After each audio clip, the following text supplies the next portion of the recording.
আমার মা এবং স্ত্রীর মধ্যে বনিবনা হয় না। এ নিয়ে আমি প্রায় বিব্রতকর পরিস্থিতিতে পড়ি। কিভাবে তাদের মধ্যে পারস্পরিক সৌহার্দ্য প্রতিষ্ঠা করতে পারি, পরামর্শ দিয়ে বাধিত করবেন। এরপর প্রশ্ন হলো, জেনারেল লাইন থেকে দায়ী হওয়ার উপায় কি?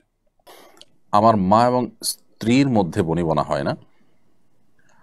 এ নিয়ে আমি প্রায় বিব্রতকর পরিস্থিতিতে পড়ি। কিভাবে তাদের মধ্যে পারস্পরিক সৌহার্দ্য প্রতিষ্ঠা করতে পারি, পরামর্শ দিয়ে বাধিত করবেন।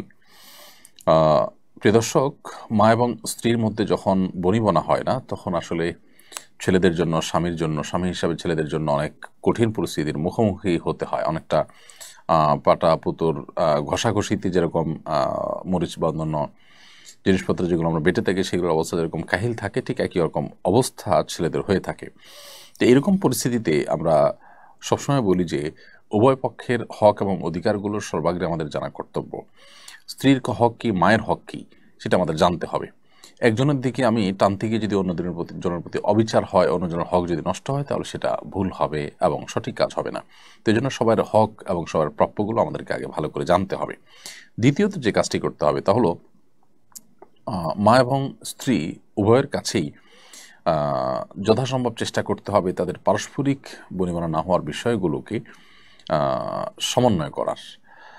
সমন্বয় করার চেষ্টা করতে হবে এবং মায়ের কাছে স্ত্রীর, স্ত্রীর কাছে মায়ের হয়ে লড়াই করার প্রবণতা এটা দেখানো যাবে না। বিশেষ করে অনেকে আছেন যে স্ত্রীর কাছে গিয়ে যখন তিনি স্ত্রী মায়ের ব্যাপারে কিছু বলেন, তখন মায়ের হয়ে স্ত্রীর সাথে লড়াই করেন, আবার মায়ের কাছে যখন যান তখন স্ত্রীর হয়ে মায়ের কাছে লড়াই করেন। উভয়ের কাছে তখন তিনি খারাপ হন। বরং যথাসম্ভব তাদের কথাগুলো শুনতে হবে, মনোযোগ দিয়ে আমলও নিতে হবে এবং যদি তারা কোনো ভুল ধারণার মধ্যে থাকে একজন অপরজনের প্রতি, তাহলে সেটাকে খুব বিনয়ের সাথে সম্ভব হলে বোঝানোর চেষ্টা করতে হবে। আর যদি মনে হয় যে বোঝালে হিতে বিপরীত হবে, তাহলে চুপচাপ থেকে প্রয়োজনে কোনো রকম সায় দিয়ে অন্য কাউকে দিয়ে বোঝানোর চেষ্টা করতে হবে।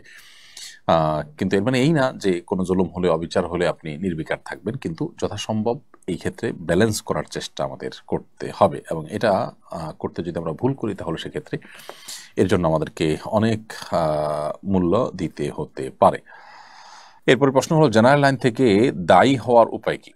জেনারেল লাইন থেকে দায়ী হওয়ার, আল্লাহর পথের আহ্বানকারী হওয়ার সবচেয়ে বড় উপায় বা মাধ্যম হলো যে আপনি যেটাই জেনেছেন, শিখেছেন ইসলামের সৌন্দর্য বা এমন কোনো বিষয় যেটা ইসলামের ব্যাপারে মানুষকে মোটিভেটেড করে, এরকম বিষয় আপনি যেটি জেনেছেন সেটা অন্যের কাছে পৌঁছে দিবেন। কোনো সুসংবাদ জেনেছেন সেটা পৌঁছে দিবেন, কোনো সতর্কীকরণের বিষয় জানতে পেরেছেন সেটা আরেকজনের কাছে পৌঁছে দিবেন। এটি হবে আপনার দাওয়ার মাধ্যম।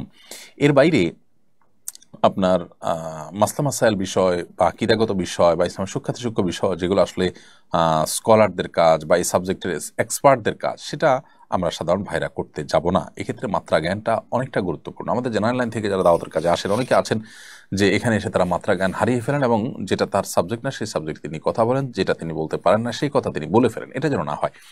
আমরা যতটুকু জানবো ততটুকু প্রচার শুরু করব। আর এর বাইরে ইসলামের বেসিক বিষয়গুলো আমাদের শেখা দরকার। সেটার জন্য বিভিন্ন কোর্স করা যেতে পারে, বিভিন্ন বই পুস্তক পড়ে শেষ করা যেতে পারে, যাতে করে ইসলাম সম্পর্কে বেসিক ধারণা আমাদের হয়ে যায়। দাওয়ার মূলনীতিগুলো আমরা শিখে নিয়ে তারপরে দাওয়াতি কাজ আমরা করতে পারি ইনশাআল্লাহ তাআলা।